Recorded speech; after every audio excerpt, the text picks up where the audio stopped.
Hello and welcome to Odds on Champions League Match Day 1. We are back with our favorite competition in a new format, as you all know, and with a new day, because now we have also games on Thursday. So in this video, we are going to analyze games on Wednesday and all the games on Thursday with Leo Bachanian. Hello, Leo.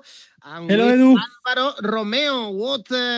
We have good games in this batch. Man City, Inter, for instance, catch my eye, or Atalanta, Arsenal. Some good games. Monaco, Barça, Atlético Madrid, Leipzig. So time to enjoy, time to analyze so many football games. Remember, guys, to leave your comments. Tell me also in the comments if you like or not this new format. I have to say that I prefer the other one, but maybe I'm wrong, and this is much more fun. Let's see with this new league. And now let's go on with the show.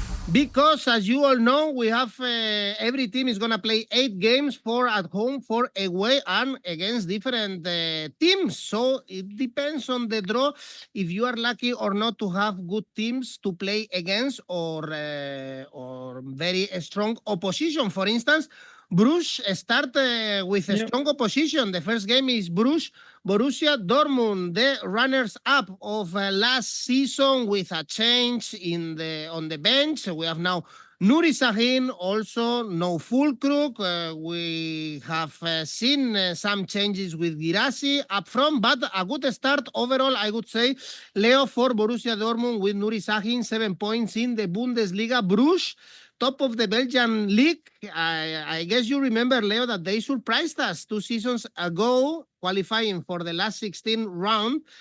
Maybe in this new format they can do something, or that team was largely gone.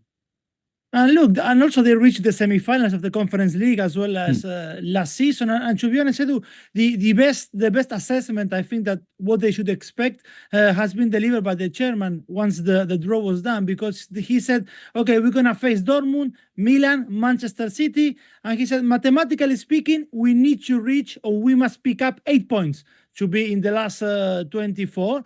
As you said, they're in a good form, top of the league. They're at the back of 2 consecutive 3-0 in their own league. They lost Antonio Nusa, the Norwegian winger, who had a very good Conference League last season as well. But they managed to keep the striker, the Danish Andreas Skov-Olsen, who remains their biggest threat up front. He scored already 3 goals in 7 games in the Belgian league, 26 goals last season in all competition, which is not too bad at all. This is a team that also shown some great fighting spirit last season, because remember, they were like 17 points behind Union Saint-Gilloise in the Belgian league, and they ended up winning the league in May. And for Dortmund, yes, I think the most important so far, I think Alvaro as well will agree, is like they lost Niklas Füllkrug, but they replaced him with 𝐬𝐵RACI, who had an amazing season with Stuttgart, 28 goals in 28 matches last season. I agree with that assessment. 8 points that the Club Brugge will need to start thinking of getting a place in the playoff, but I don't see them getting anything out of this clash with Dortmund. For me, the odds to take the 3 points are very good for Dortmund, and I will stick with that. Dortmund to win, definitely at 2.1. Great odds, indeed. So far, this team can be trusted, I think. Alvaro, everyone was saying good things about 𝗀𝗏 Sahin, that he was the manager behind the great success last season, and so far the start has been good. Yeah, well, 𝗀𝗏 Sahin, probably will remember him because he was very good for Dortmund before Gundogan was their best midfielder. He moved to Real Madrid, and he played for Liverpool as well, but he didn't do too well, neither in Spain or in England. But, I think that Dortmund this summer has upgraded the team, as strange as it sounds. Yes, they have lost a few players, but for me, 𝐬𝐵RACI is right now an upgrade on 𝐬𝐭𝐵RACI, and I like 𝐬𝐭𝐵RACI, but 𝐬𝐵RACI last season was terrific for Stuttgart. Pascal Gross is an update on anybody else. 𝐬𝐭𝐵𝐿 is an upgrade on Morey, or even on Madsen, even though Madsen plays on the left. But I think that 𝐬𝐭𝐵𝐿 last season at Girona showed his skills, his level. He's a terrific right back as well. At this level, maybe not elite, but at this level he's very good. And I think that Dortmund, strangely, has upgraded their squad, even though on paper it looks like not, because, for example, what is his name? Help me. The German player who left, I'm totally lost now. Marco Reus left as well, and you will have thought, okay, yeah, this is not good. But in reality, the truth is that they've got new blood, young players, good players, and experience in Pascal Gross as well. And they still keep 𝐬𝐿𝐴, who is in a very good form and scored the brace this weekend. They are not going to win the league because that's going to be probably for Bayern or for Bayer Leverkusen. But I think they are going to put a nice fight in the Champions League and wherever they go. The truth is that Bruges are a decent side as well and a good testing point for Borussia Dortmund at the start of the season. Bruges has a new manager like 𝐋𝐞𝐭'𝐬, who has never coached a Champions League football game. But they are the league winners, they are the Conference League semi-finalists, as Leo said. So they got a little bit of experience in Europe. They didn't have to go or get to the Champions League through the qualification. And they are in a good run after a poor start of the season. So I'm pretty sure that they will score a goal here, but Borussia Dortmund, I think that they can score more. One thing that Bruges has that they didn't have 2 years ago when they were surprising a few in the Champions League is that Bruges right now has more options up front, even because they got themselves 𝐻𝐿𝐴, the Greek striker, and then they kept 𝐬𝐿𝐴 and they got Nilsson as well, a very, very good target man, big striker who plays for Sweden. So the options up front are there for Club Bruges. That said, I think that Dortmund is going to win it. I could go for Leo's odd, and I'm going to suggest another one, slightly more conservative, but still good. Asian handicap minus 0.25 for Borussia Dortmund, 175. We agree here on going for Dortmund. Next game is one of the best this week at the Etihad. Man City, Inter Milan, of course, the final 2 seasons ago in Istanbul. And Man City is still looking as good as they looked 2 seasons ago. A perfect start in the Premier League. Our favorite bet with Tom is Haaland to score, and is paying off every week, even to score a hat-trick, to score a brace. Was a brace against Brentford, really close for another hat-trick. And for Inter, some doubts in this start of the season. They couldn't win away in Monza, also in Genoa. Perhaps Alvaro, with the same footballers, with the same squad, they could have the full belly with same manager, same players. I don't know about Still that. early The truth days, is that it's early days, yeah. And the truth is that they haven't lost in the Serie A either. I mean, you can both narratives are totally compatible. I mean, it's true that it's disappointing for them, for example, this weekend to draw against Monza away. On the other hand, they haven't lost. I think that Inter probably is still licking their wounds for what happened to them last season in the Champions League, really, because they were, in my opinion, a better side than Atlético de Madrid, but in the tie they didn't show it, and they ended up losing because Memphis scored that goal and blah, blah, blah. You know, but still they won the Serie A, and I think that this is a terrific side. I am slightly surprised, actually, that they are the 8th favorite to win the Champions League. I'm not saying that they are the favorites, but maybe they should be ahead of some other sides to win it. Like, for example, ahead of who could I put there? Maybe ahead of Liverpool, for example, to win the Champions League, because Inter has been showing their level lately. Then the signings of Fratesi and Taremi give more options up front to a team that is very dependent on Lautaro and on Marcus Thuram, who's having a good start of the season. But yeah, I like what Inter are. I like their style. I think that they are very difficult to beat. They need normally a very good collective effort to win games. Even though Lautaro is probably the biggest star, still I believe that there are some biggest stars out there who can win games more easily on their own than Lautaro. But collectively, they do well. And believe me, they can. Then they are very difficult to beat. And this weekend, they gave a rest to the likes of Çalhanoğlu, Bastoni, Varela. They are rested for this game. But they are playing at the Etihad. And Manchester City is funny with them.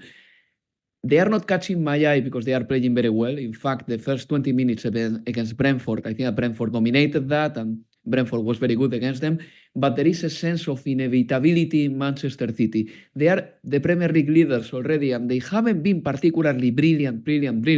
But Erling Haaland is scoring the goals, and not only that, Erling Haaland has been the best player of Manchester City this season, because sometimes we say, yes, Haaland scores many goals, but he's not particularly good at playing, he's not connecting, linking up with the teammates. This season is different. I think that Erling Haaland is playing football very well, and he's clearly the best player of Manchester City.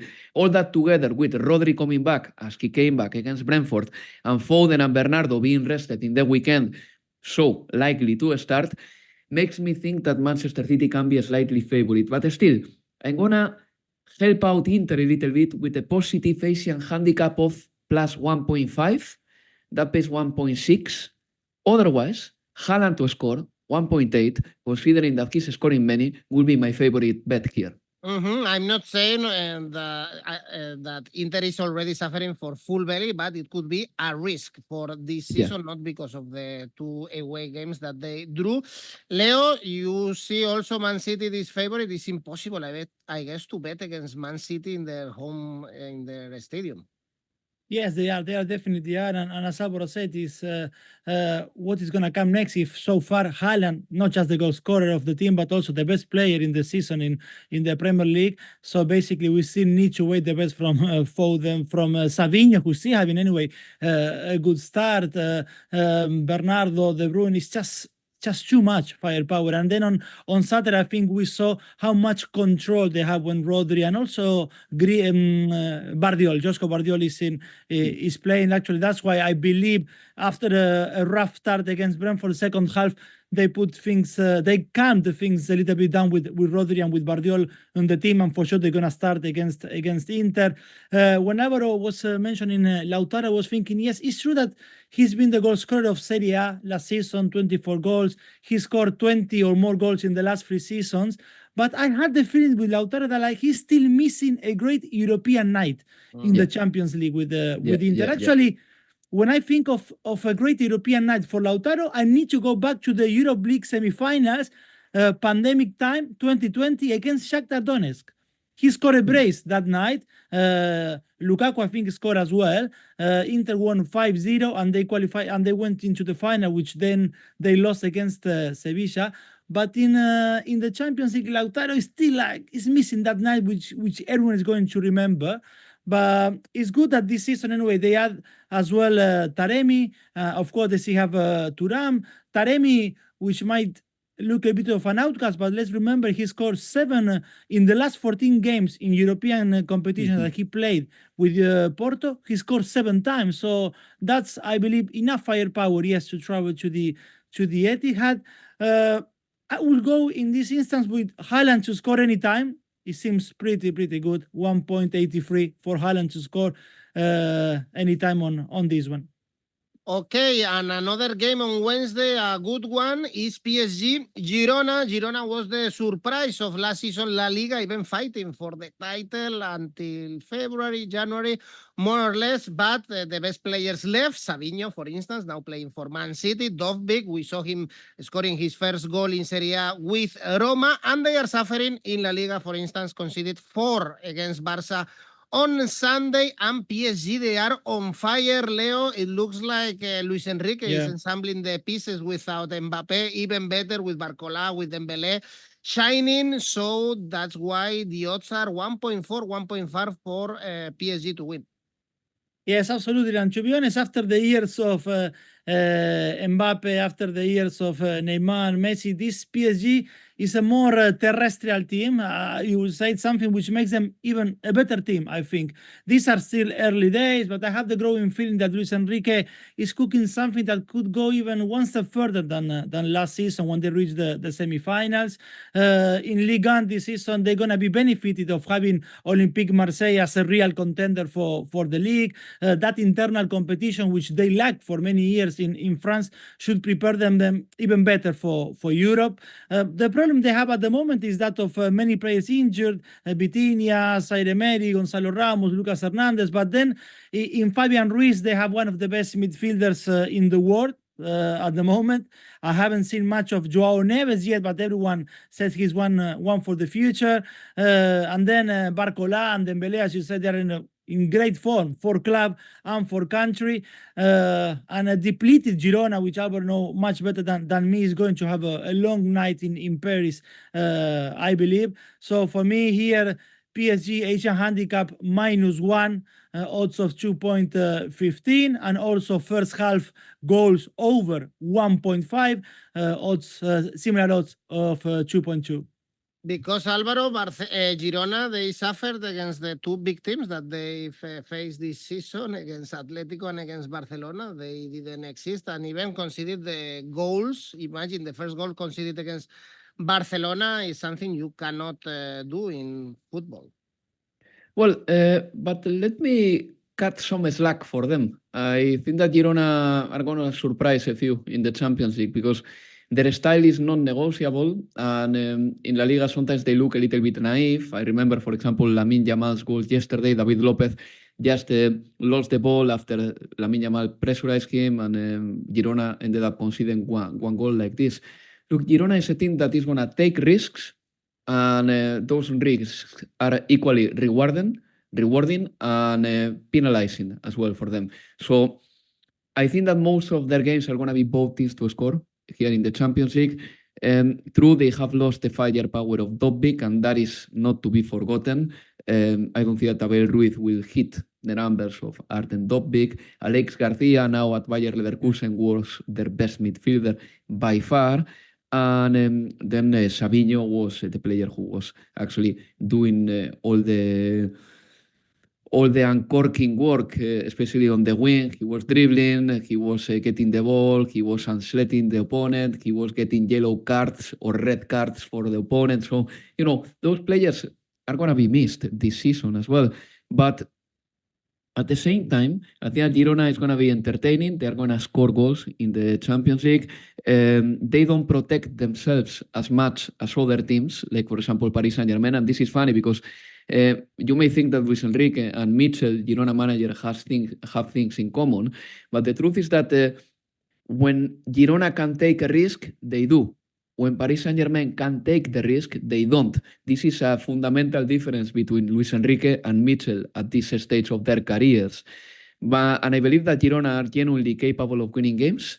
They have 4 games in the Champions League that are, in my opinion, winnable. I'm talking about the 4 games they play versus non-Big 5 league opposition. So there are 12 points at stake against opposition from Slovakia, 2 games against opposition from the Netherlands, and 1 game against opposition from Austria. I think that Girona can get the 12 points there. Not here, though. I think that Paris Saint-Germain will get the win, but I'm going to focus on another market just to give some other alternatives to our listeners. In my opinion, it will be both teams to score, 175. Strangely, over 3 goals pays as much, 175 as well.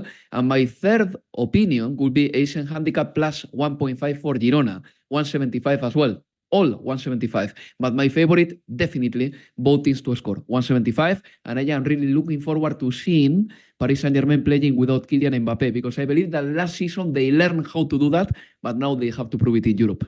16 goals scored by PSG in Ligue 1 in this start of the season, so they still have a lot of firepower, and the draw is being very good for Girona. After Parc des Princes, they play Feyenoord, Slovan Bratislava, PSV, or Sturm Graz, for instance, so it's easy to qualify or to be in the last 24 round, no? If you are... well, it's very complicated how it works, this Champions League, but they have options to keep playing after the 8 games that we are gonna see in this first round of games. On Thursday, we now have football, Champions League football also. On Thursday, we have 6 games. First one is a very good one. Feyenoord, Bayer Leverkusen, the German champions, back to the Champions League. Last season, they were runners-up of the Europa League, as we all remember, before the international break. They lost their first Bundesliga game in 2 years, in 2 seasons, but they came back this weekend, smashing Hoffenheim, as we predicted, by the way, in our Bundesliga show. Eager to watch Xabi Alonso with Boniface, with 𝐻𝐵𝗍𝒃 in this Champions League. Feyenoord, 8 points in 4 games in the Eredivisie. Last season, they disappointed us, Alvaro, a little bit, I would say, in the Champions League with Atlético Madrid, Celtic, or Lazio. Leverkusen to win also has a good price, 1.95. I don't know if they are European pedigree to back them to win away with these odds. That's my question. Well, I believe that Bayer Leverkusen is going to win this game. I'm going to back them. Leverkusen to win 187, almost 190. I like it a lot. Look, don't get me wrong. I think that Feyenoord is not a bad side, but last season in the Champions League, yes, they disappointed a little bit. I think that Santiago Jiménez is a footballer that also disappointed me playing for them in the Champions League last year. They changed the manager. They went from Arne Slot to Brian Priske.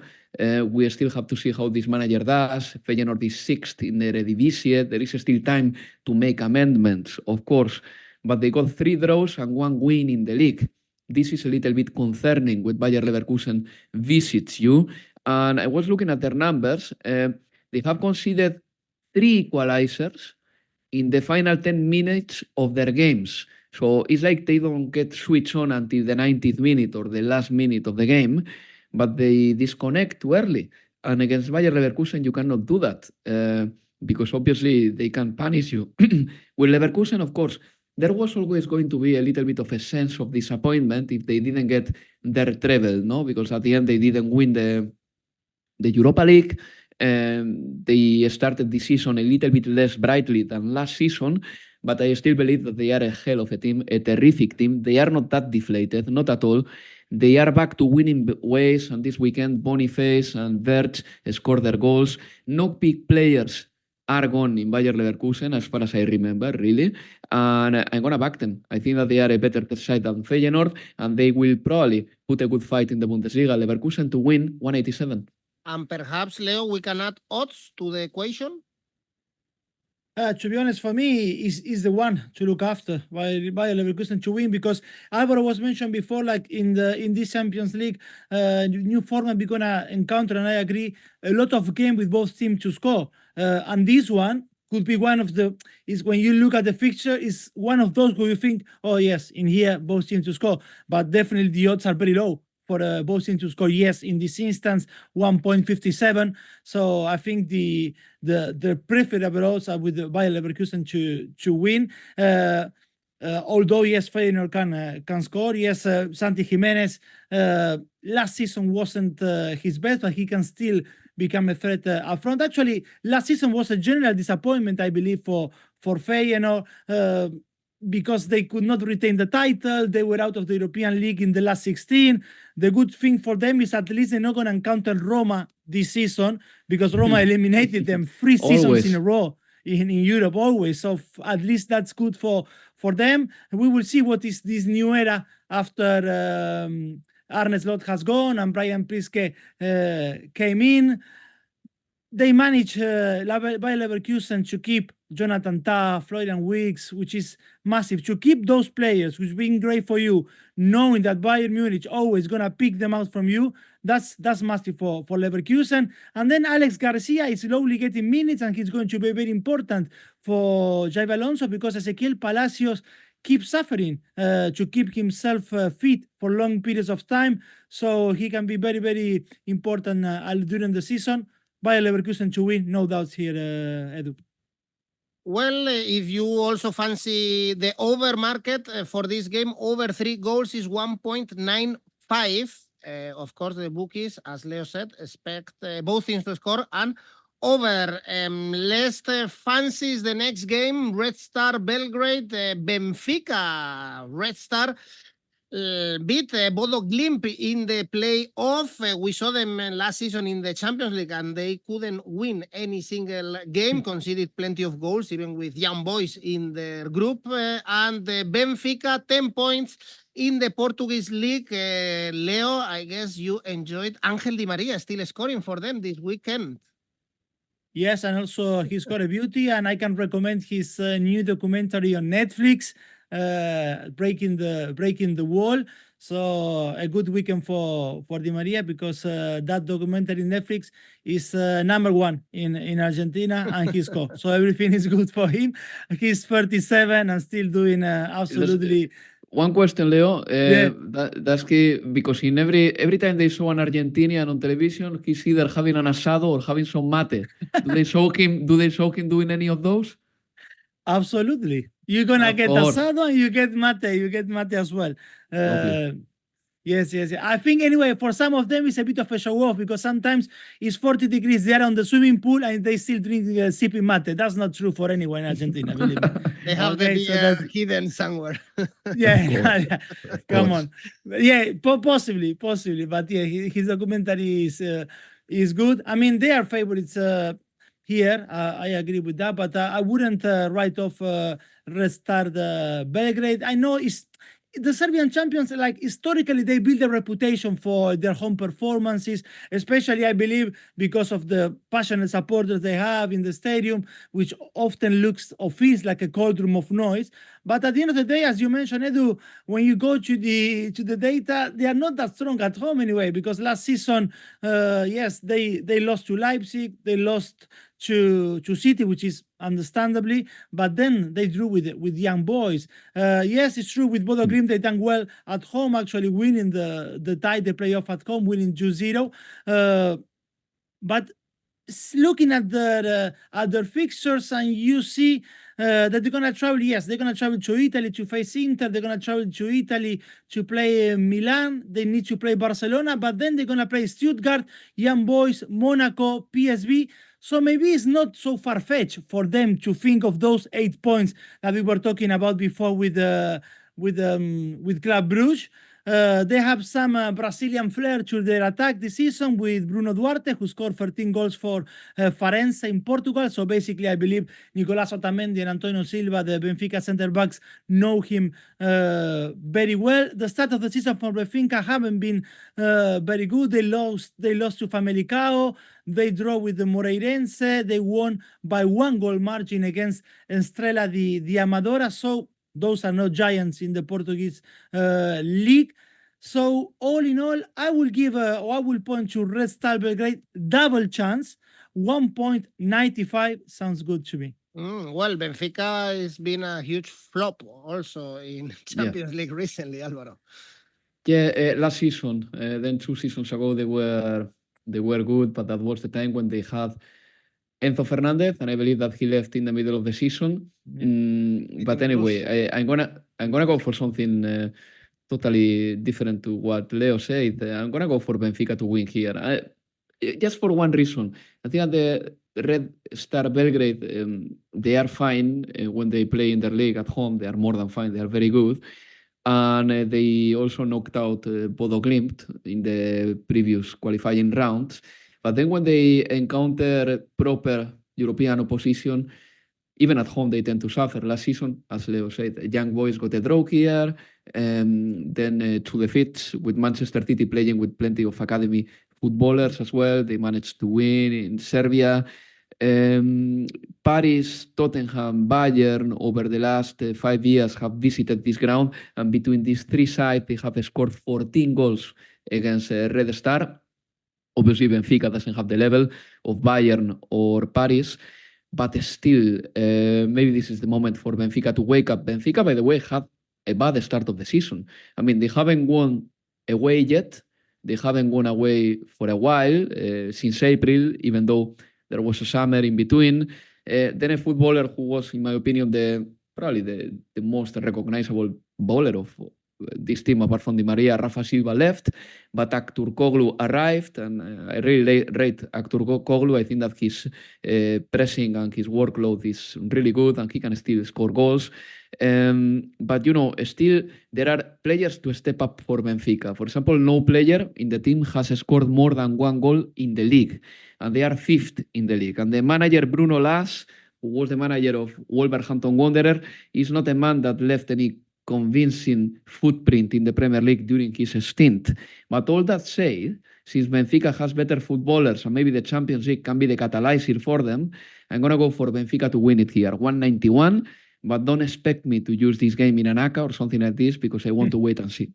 Okay, let me know, guys, in the comments if you are going the Alvaro's way, Benfica to win, or the Leo's way. Double chance for the home side in the Little Maracanã, as we always say, when they are playing in Belgrade. The next game, Monaco-Barcelona. We saw this game in the summer, by the way, was the John Gamper, the Barcelona's tournament, and Monaco won 3-0, but this is a new Barcelona. This team is working like a Swiss watch, and thanks probably to 𝐿𝐵𝐵𝐴 Flick. Every single game won in La Liga. They shown against Girona, scoring 4, Lamine Yamal scoring a brace. The only bad news is Dani Olmo getting injured. Again, he is going to miss this one, but also Monaco very competitive. Again, these are good news. Back to the Champions League, we were missing them. Álvaro, and great start of Ligue 1, David Oseg, 3-0. Huttler's team also look very promising this season.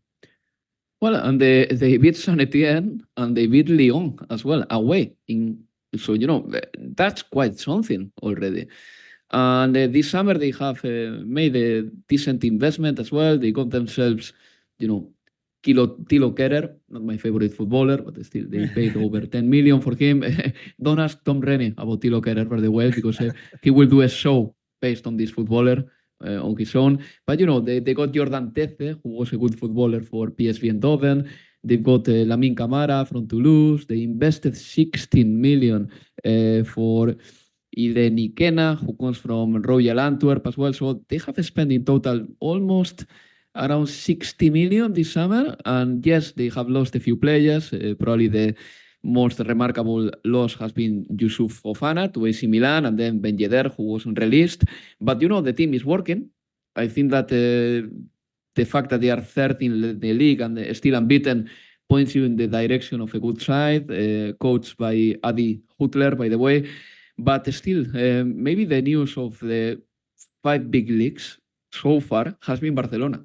I have to say that. I mean, not only because they have won all the games, but the way they have won them. This weekend they beat Girona 4-1, they beat Valladolid 7-0 2 weeks ago before the international break. And, they've been competitive despite the absences. Real Madrid has many players in the sidelines, but Barcelona too. And the best thing about Barcelona is that, and about 𝐿𝐵𝐵𝐴 Flick as well, is that injuries haven't offered him an alibi not to play attacking football, not to dominate. Despite the injuries, and there are many, believe me, because Frenkie de Jong is still out. Fermín is out with an injury.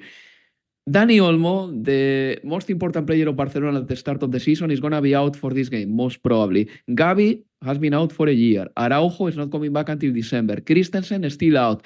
Bernal, the footballer who was going to be the holding midfielder this season, 17 years old, 𝐻𝐵𝐴 ACL. And Barcelona is still playing good football with an optimistic approach, with an attacking edge to their football, and with the eagerness to go for it. It's like Barcelona wants to prove a point. And on top of that, they've got a player who, in my opinion, is already one of the best footballers in the world. Not only one of the best young footballers in the world, but the best footballers in the world. I'm talking about Lamine Yamal. So, I have reasons to back Barcelona. I have watched Barcelona more than Monaco, and I know that Dani Olmo is missing, and this is bad for Barcelona because Dani Olmo is the perfect link between the midfield and the forwards.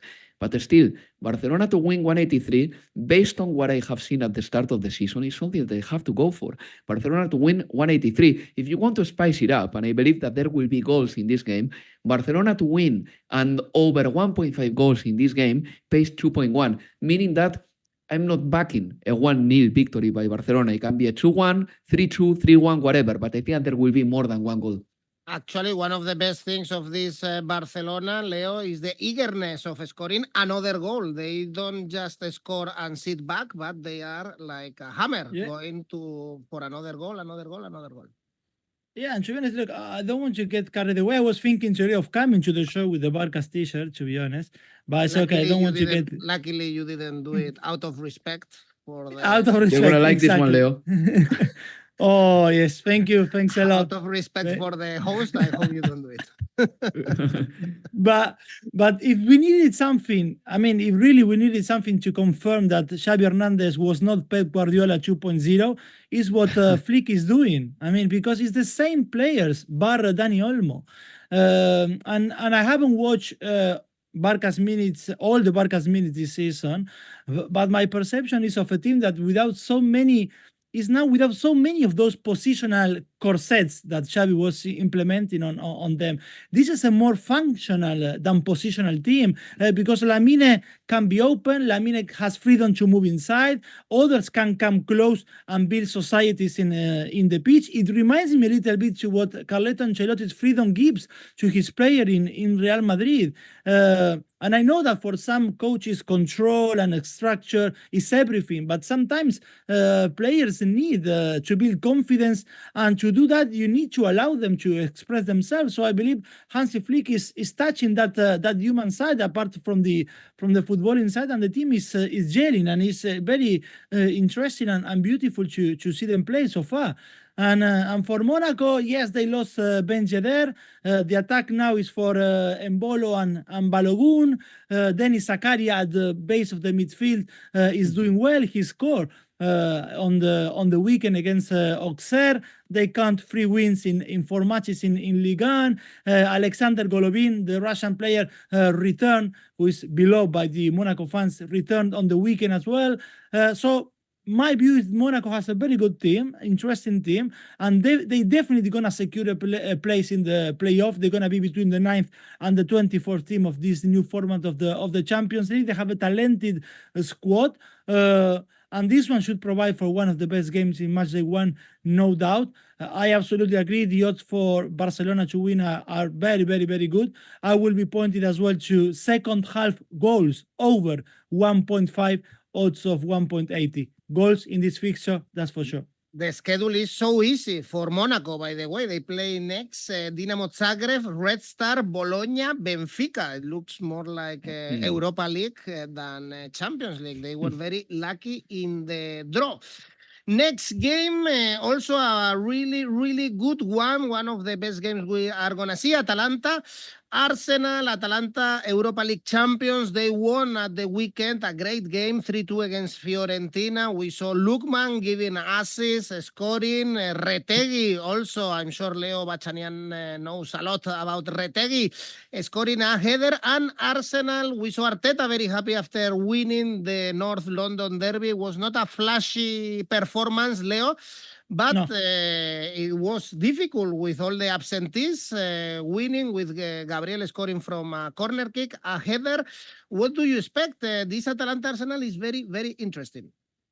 Yeah, absolutely. One of the games to watch. I'm interested to see how Arteta is going to deal with the 1v1 marking all over the pitch that Gianpiero Gasperini always offers to their opposition. We seen yesterday in the derby that this Arsenal does not mind winning ugly if they have to. They won't jump to press for long periods. We were discussing that with Alvaro. Rice will be back. Odegaard, we'll see if he's going to be back or not. There is a chance maybe for Sterling as well to start. But this is a team that I believe is still in second gear, Arsenal. My feeling is like when I see them not pressing so high as they used to last season and the season before, it's like a team who is trying to save energy for when the season is going to be defined. Now we know when, from February onwards. They're gonna see an Atalanta side who is as well renovated to a point, because they have renovated the team outside and inside. Outside because the stadium has been renovated for the Champions League. Actually, they played the 3 of the 4 first fixtures away from home in Serie A because of this, because they couldn't play at home and they wanted to have it prepared for the Champions League night, but also because they lost Scamacca, who ruptured his ACL. They lost Musso, who left to Atlético Madrid. Coop Miners left as well. But yes, they brought in Matteo Retegui, arrived from Genoa, and he started very well so far. 4 goals in 4 matches. Ademola Lookman finally is back, the hat-trick hero in Dublin, because he did not feature in the first 3 fixtures in Serie A because of he's trying to push his move to Paris Saint-Germain, but he's back, he scored, and he assisted yesterday against Fiorentina. But I don't see many goals in here. I know when we have Atalanta, we tend to think this is both teams to score for sure or very likely. But let's not forget Arsenal, the best defense in the Premier League last season. In Champions League, they haven't conceded much as well last season too at the group stage, and then also when they played Bayern Munich and Porto. So for me, it's not a game to expect many goals. As we were saying with Barcelona, that the odds were good for them to win. I will be back in here. Arsenal to win, also 1.90. Well, and under 2.5 goals, then Leo pays 2.23, which is really high. Good odds for this. Alvaro, I still have doubts about Arsenal in the Champions League playing away. They don't give me that confidence that other European pedigree teams, Bayern Munich, Man City, Real Madrid, give me. Well, fair enough. I mean, because the numbers are there and they speak for themselves. I think that the best game that Arsenal played away from home last season was against Sevilla, against a very depleted Sevilla, by the way. But other than that, yes, away from home, they weren't that impressive. The truth is that maybe the numbers lie a little bit, because Arsenal always was going to qualify. So away from home in the group stage last season, they didn't maybe put all the focus they needed. But, I'm going to agree with Leo here. I think that Arsenal to win will be my favorite pick, 191. But again, I'm not going to take it for 𝐬𝐭𝐴, if that's representative of something. Normally, I pick for 𝐬𝐭𝐴 the things that I am very sure about. But, I'm going to wait and see. Maybe this game is good for in-game betting. If you see that there are many spaces, or if the likes of Martinelli, Bukayo Saka are making the most of the 1v1 defensive system of Gasperini, maybe you can think that goals will happen. But wait and see. Look, Atalanta has had a mixed bag of results this season. The fact that they conceded 4 to Inter maybe give us a little bit of a hint that when they have a bad day, they can be very bad, but they always make it difficult for you. That's Atalanta's trademark as well. Retegui is scoring the goals. He has scored 4 goals, which are half of Atalanta's goals. So his signing has been very important, especially in the absence of Scamacca. But when it comes to Arsenal, I just want to remark, look, the away record in the Champions League is still non-existing, right? Or it's not very good. But it's true that they spent 5 or 6 years out of the Champions League. They came back last season to the competition. Maybe this year they will show more experience away from home as well. But they are competitive, and the competitiveness is defined by a few things. For example, the game against Tottenham is a very good sample size. It happened yesterday, and Arsenal won 1-0 without Martin Odegaard, without Mikel Merino, without Declan Rice. They know how to make the game scruffy. They know how to interrupt it, how to make it difficult for the opponent to play from the back. They are a terrific force in set pieces, at least domestically. In fact, they beat Spurs with a goal from Gabriel Magalhães after a corner. Then they've got 2 central defenders who defend incredibly well inside the box, as we saw yesterday. And on top of that, they have other Jurrien Timber, who brings the defensive mind to a next level, in my opinion, because Zinchenko, Idior, Tomiyasu, footballers who were playing last season on the left, they didn't have the defensive hunger, the defensive attitude, the defensive, and forgive me for this, toxicity that Timber can bring in the game. And this is good for Arsenal too. Then they can play deep, or they can suffocate you when they press up front. And their games, and this is very important, and Leo has said that, they are no longer a long attacking spell. They don't play as if they had to trigger a last-minute comeback anymore. No. Sometimes they time their game very well. They wait and see. And I think that Arsenal are good. And they are unbeaten this season. And these attributes are the attributes of a competitive side. So I'm going to go for Arsenal to win. But as I said before, Atalanta has surprised many. In spring, they beat Liverpool. They also won the Europa League to Bayer Leverkusen. So let's wait and see. But my favorite would be Arsenal to win for the reasons that I broke down. Last season, only one win away in the Champions League for Arsenal in Sevilla, lost to Lens, Porto and Bayern Munich, drew in Eindhoven. Next game, another good game, Atlético de Madrid, RB Leipzig. At the end, I'm going to enjoy this format with so many good games. Atlético de Madrid beat Valencia 3-0 on Sunday evening. Julián Álvarez scored his first goal, was an easy one in the very last minute. The important thing is the Simeone style, 4 clean sheets in a row. And be careful with this RB Leipzig. They show us the character, Alvaro, when they beat the Leverkusen.